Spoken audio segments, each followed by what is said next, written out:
मई 2022 CIA के agents काफी देर से काबुल की सड़कों पे एक गाड़ी का पीछा कर रहे होते हैं। इनकी इंफॉर्मेशन के हिसाब से ये गाड़ी इन्हें 2 दशकों से वांटेड आतंकी के घर तक ले जाएगी। कई घंटे पीछा करने के बाद अब शहर पीछे छूट जाता है और एक सुनसान इलाका शुरू हो जाता है। इस इलाके में घुसने के थोड़ी देर बाद ये गाड़ी एक आलीशान बंगलों के सामने रुक जाती है।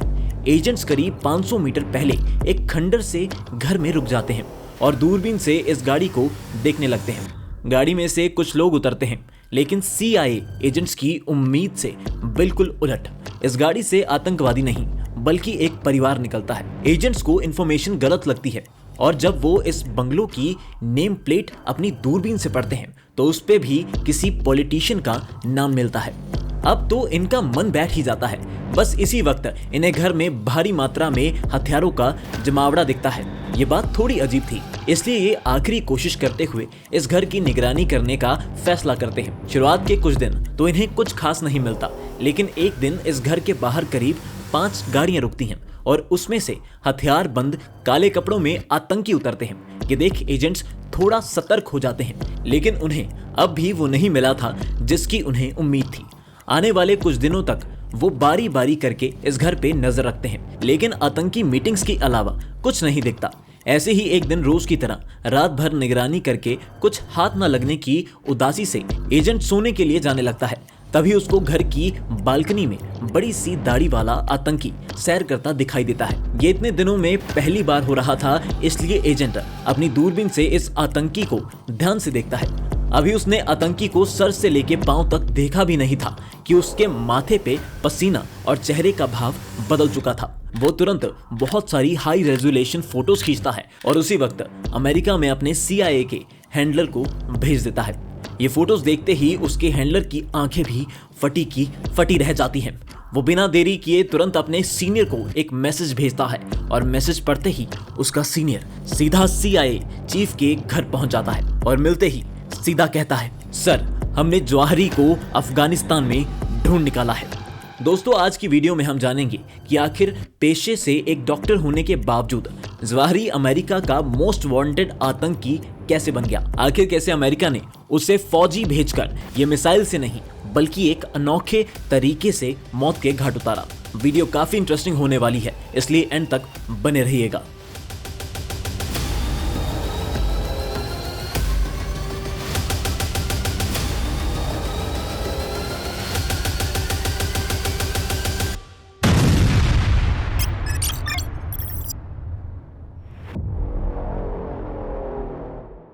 एक जुलाई 2022 जवाहरी के मिलने की खबर सुनते ही सीआईए चीफ विलियम बर्नस को तुरंत अमेरिकी राष्ट्रपति बाइडेन के पास जाना ही पड़ता है। वो जाते ही बाइडेन को सारी बात बताते हैं और फोटोज दिखाते हैं।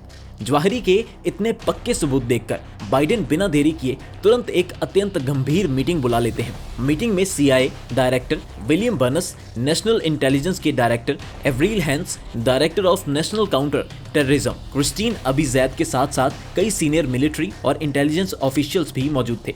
मीटिंग शुरू होते ही एक अफसर स्क्रीन पे सारी फोटोज और घर का ब्लूप्रिंट दिखाता है। कुछ देर तक कमरे में शांति छाई रहती है और सब स्क्रीन पे आंखें गड़ा के देखते रहते हैं। इसी बीच एक अफसर कहता है, हमें अपने कमांडोज भेजकर इसे लादेन की तरह मार गिराना चाहिए। लेकिन तभी इनकी बात को काटते हुए एक सीनियर मिलिट्री ऑफिसर कहता है, 20 साल से हमारी मिलिट्री वहीं पर थी, इसलिए अल जवाहरी अफगानिस्तान से दूर रहता था। अगर उसे इस बात की भनक भी लग गई तो वो फिर से अंडरग्राउंड हो जाएगा। इनके तर्क सुनने के बाद नेशनल इंटेलिजेंस के डायरेक्टर बाइडेन की तरफ देख कहते हैं, क्यों ना हम एयर स्ट्राइक कर दें। ये सुनते ही बाइडेन एक झटके में मना करते हुए कहते हैं, नहीं, मुझे आम लोगों की कैजुअलिटी नहीं चाहिए। अब सब सोच में पड़ जाते हैं, क्योंकि इनके अलावा तो कोई तीसरा विकल्प आज तक इस्तेमाल नहीं किया गया है। कुछ देर की चुप्पी के बाद बर्नस कुछ ऐसा कहते हैं जिससे कोई मना ही नहीं कर पाता। वो कहते हैं, हम जवाहरी पे ड्रोन से निंजा बॉम्ब मारेंगे, ये किसी को समझ नहीं आता। और सबके चेहरों पे कंफ्यूजन देख बर्नस आगे कहते हैं, ये ऐसी मिसाइल होती है जिसमें विस्फोटक की जगह ब्लेड लगा होता है और इससे सिर्फ जवाहरी ही मारा जाएगा। अब ये ऐसा विकल्प था जिसमें ना किसी फौज के मरने की संभावना थी और ना ही जवाहरी के अलावा किसी और को खतरा था। इस प्लान को सुन सभी हामी भरते हैं और बाइडेन भी इसे हरी झंडी दिखा देते हैं। इसके बाद तुरंत अमेरिका दुनिया के सबसे अनोखे हमले की तैयारी में जुट जाता है।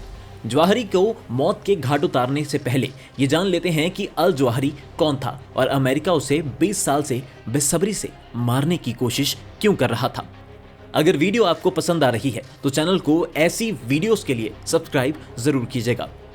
एमन अल जवाहिरी का जन्म 1951 इजिप्ट में एक इलीट फैमिली में हुआ था। जवाहिरी पढ़ाई में काफ़ी अच्छा था और आगे चलकर वो आई सर्जन भी बनने वाला था।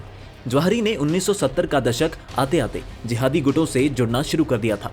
1981 में इजिप्ट के राष्ट्रपति अनवर सादात की हत्या कर दी जाती है। इस हत्या में अल जवाहिरी का भी नाम आता है, जिसके बाद इसे गिरफ्तार कर 3 साल की सजा सुनाई जाती है। 1984 में जवाहिरी को जेल से रिहा कर दिया जाता है। इसके बाद वो अफगानिस्तान जाता है। अफगानिस्तान में उन दिनों सोवियत संघ ने कब्जा किया हुआ था और उसी कारण 2 आतंकवादी बिन लादेन और आजम ने मकतब अल खिदमत नाम का आतंकी संगठन बना रखा था। जवाहिरी भी इस संगठन से जुड़ जाता है, लेकिन अभी भी वो अपना ध्यान इजिप्ट में आतंकी हमलों पर रखता है। 19 नवंबर 1993 में उसने इजिप्ट के प्रधानमंत्री आतिफ सिद्दीकी के काफिले को निशाना बनाकर एक कार धमाका करवाया। हमला तब हुआ जब काफिला एक स्कूल के पास से गुजर रहा था। इस हमले में प्रधानमंत्री की जान तो बच जाती है, लेकिन 12 से ज्यादा लोग घायल हो जाते हैं और एक 12 साल की स्कूल की बच्ची शरीफा अब्देल मारी जाती है। जवाहिरी यहीं पर नहीं रुका।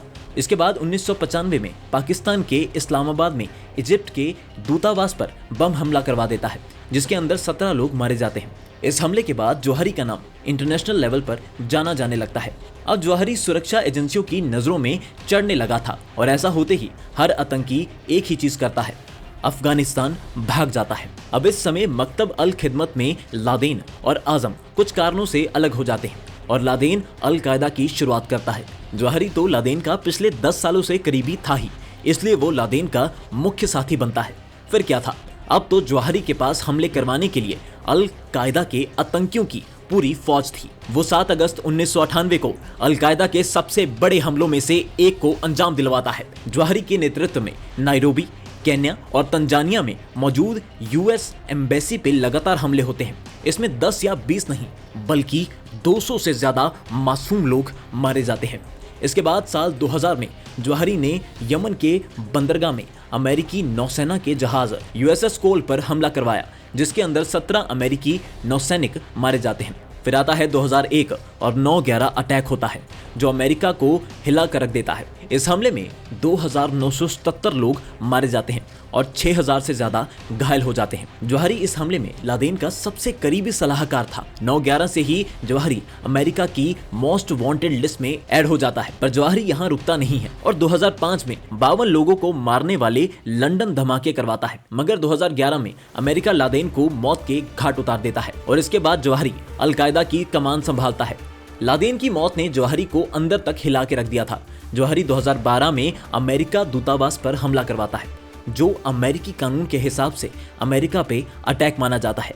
उसके बाद 2015 में फ्रांस के चार्ली हेब्दो के कार्यालय पर हमला करवाता है, जिसमें 12 लोग मारे जाते हैं।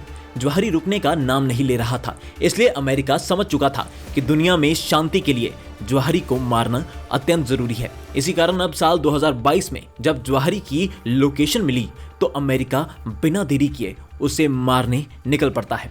बाइडेन से मंजूरी मिलने के बाद CIA जवाहिरी के घर जैसा हूबहू डमी तैयार करती है। आने वाले कुछ दिनों तक उसी पर बार बार हमले करने की तैयारी की जाती है। इस हमले में हेलफायर R9X नाम की मिसाइल इस्तेमाल की जाती है। ये मिसाइल एक बार पहले भी अपनी कुशलता पर परिचय दे चुकी है। साल 2017 में जवाहिरी के डिप्टी अबू खैर अल मसरी को सीरिया में इस मिसाइल से उड़ाया गया था। हमले के बाद ड्रोन से उसकी गाड़ी की तस्वीरें ली गई थी और साफ दिख रहा था कि मिसाइल ने छत में एक छेद कर दिया और अंदर के लोगों को चीर दिया था। अब सब तैयार था, बस ये फैसला लेना था कि जवाहिरी को मारा किस वक्त जाएगा। इस काम के लिए CIA से मदद ली गई और उन्होंने पैटर्न ऑफ लाइफ नाम की तकनीकी का इस्तेमाल किया।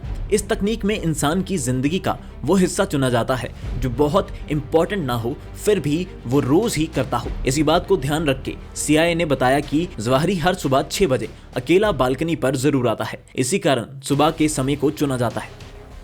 31 जुलाई 2022 सुबह की पहली किरणों के साथ एक अनडिस्क्लोज लोकेशन से अमेरिकी जहाज से ड्रोन उड़ान भरता है। इस ड्रोन का इरादा बिल्कुल साफ था। जवाहरी को सूरज की पहली किरणें देखने से पहले मौत का अंधेरा दिख जाए। उधर जवाहरी पिछली रात ही एक नया हमला करने की प्लानिंग करके सोया था और अपने सपने में जरूर अमेरिका को ही जलाने का सोच रहा होगा। इधर ये ड्रोन बिना किसी रडार की पकड़ में आए काबुल के नजदीक पहुंच चुका था। जवाहरी 2001 और 2006 में पहले ही अमेरिका को चकमा देके भाग चुका था। अगर आज इसकी मौत लिखी होती तो हालात कुछ और बनते, क्योंकि काबुल में घुसते ही ड्रोन आतंकियों के एंटी ड्रोन रडार की पकड़ में आ जाता है। इसी कारण जमीन पर खड़े तालिबानी तुरंत एंटी ड्रोन गन हमला कर देते हैं। हालांकि ये अमेरिकी ड्रोन था तो टेक्नोलॉजी में तालिबानी क्या ही मुकाबला करते।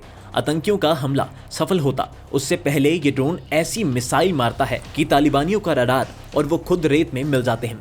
अब ड्रोन सीधा जवाहरी के घर की तरफ रफ्तार पकड़ लेता है। इन सब में डर ये था कि अब तक तालिबानियों को पता ना चल गया हो, क्योंकि ऐसा हुआ तो वो अपने आका को बचाने के लिए सारी गोलियां एक ही झटके में खाली कर देंगे। सुबह के करीब 6:18 हुए थे और जवाहरी अंगड़ाई लेता हुआ अपनी बालकनी में आ गया था।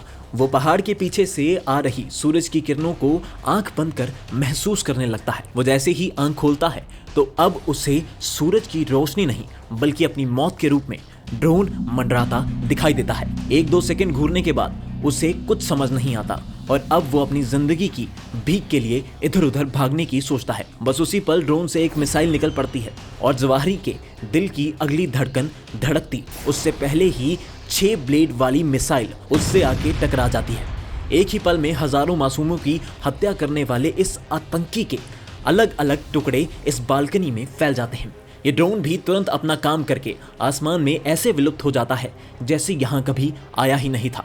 इसके तुरंत बाद बाइडेन व्हाइट हाउस की बालकनी से दुनिया को संबोधित करते हैं और कहते हैं अमेरिका के लोगों को अब न्याय मिल गया है और इस आतंकवादी नेता का अस्तित्व खत्म हो गया है। ऐमन अल जवाहरी की मौत के बाद हम ये तो नहीं कह सकते कि आतंकवाद जड़ से खत्म हो गया। हाँ, ये कहा जा सकता है कि कुछ समय तक अल कायदा शांत हो जाता है। अल कायदा का हर आतंकी बस इस बात से डर जाता है कि जब उनका आका अपने घर में सुरक्षित नहीं तो हम क्या चीज है। बाकी उनके पास पहले से ही एक लीडर तैयार था। तो अल जवाहरी के बाद सैफ अल अदिल को अल कायदा का नया नेता बना दिया जाता है।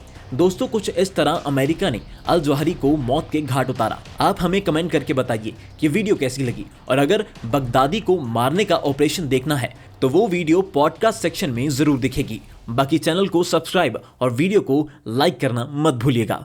जय हिंद।